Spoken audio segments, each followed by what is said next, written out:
we added our 24 ounces of Italian dressing and we have about a pound of rotini pasta.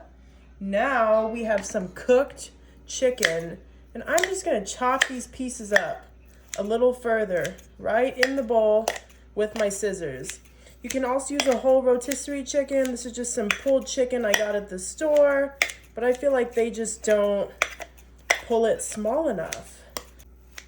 I think that's good. You can do yours smaller if you like, but this is about 2 pounds of chicken. I don't think I said that yet. That's 2 pounds of chicken right there. Just cut up some of those pieces at the bottom that still look kind of big because I do not like super big pieces of chicken in my mouth. I just don't. And just, you know, spread it out a little bit. I mean, why not, right? And now we have 1 cup of milk. It's going directly over our chicken and pasta and everything in here. Now we have some chicken broth. You need a cup of chicken broth for this. So I'm gonna do about half of this can. Don't wanna put too much liquid because this is a 14-ounce can. Okay, now we have some Italian seasoning. Oh my goodness, you want a lot of Italian seasoning. You want like a tablespoon, so get it all over your chicken. And then we have some onion powder.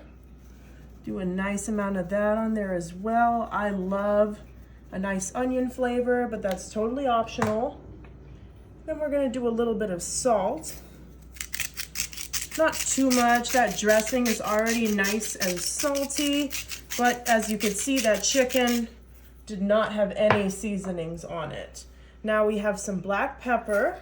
Let's do a nice generous amount of black pepper.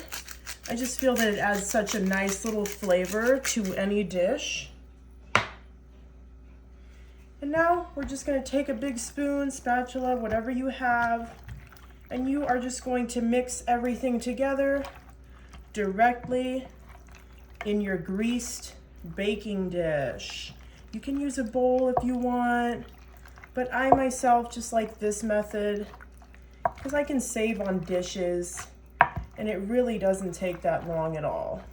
And all that liquid in there is going to cook up our rotini perfectly. I use protein rotini because it tastes exactly the same as regular pasta, but it's better for you.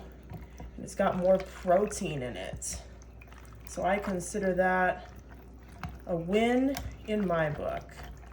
All right, so just make sure everything is evenly distributed in here and all mixed together,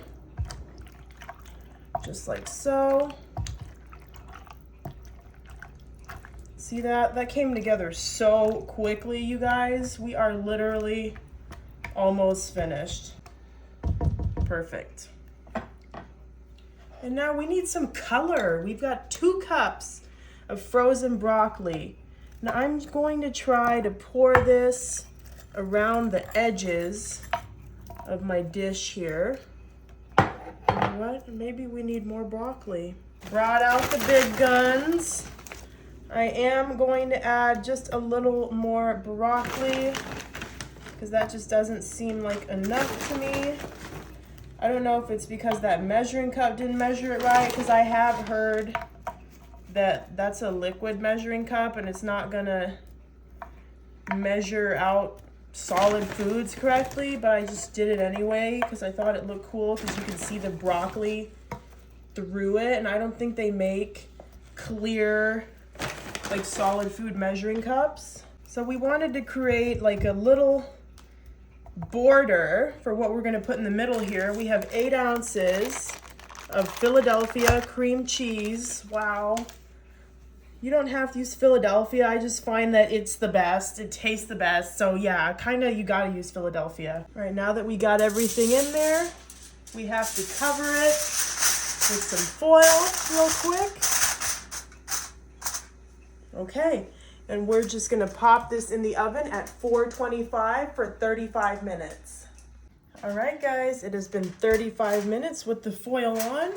Now we take off the foil. Smells so good.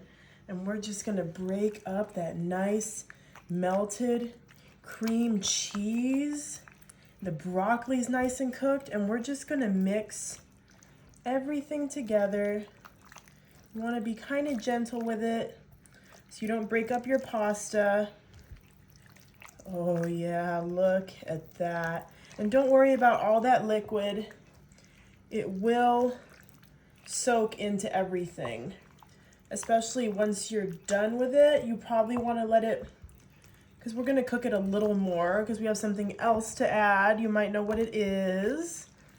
But yeah, as long as it cooks longer and you let it rest, all that liquid will get absorbed into everything. So you just want to mix the cream cheese in with everything else, and it's going to form a nice sauce. We have some shredded cheese, and I got pizzeria style blend. You can also go for an Italian blend. This is just like mozzarella, provolone, all that good stuff.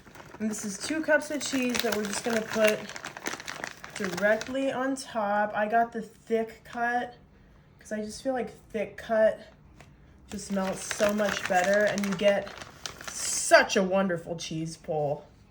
And I love making dinners like this with cheese on the top. I live for the cheese pull.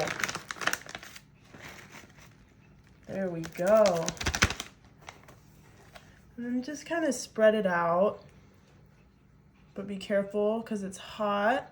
But we do want that cheese to be all over everything in here. I love cheese. Cheese makes everything better for me. I don't know about you guys, but cheese just, it always tops everything off so perfectly. All right, and we're just gonna pop this back in the oven uncovered for 15 minutes.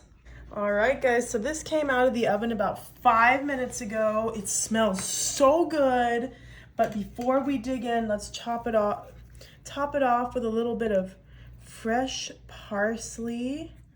Oh yeah, that adds such beautiful little color and flavor to it.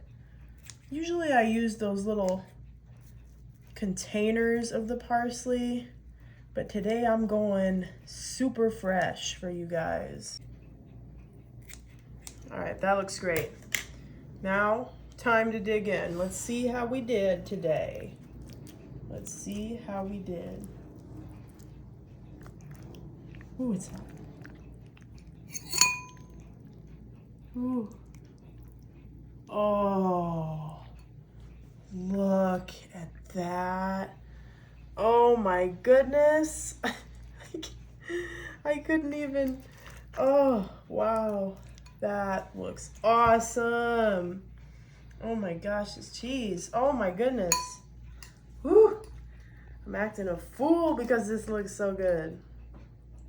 Oh my gosh.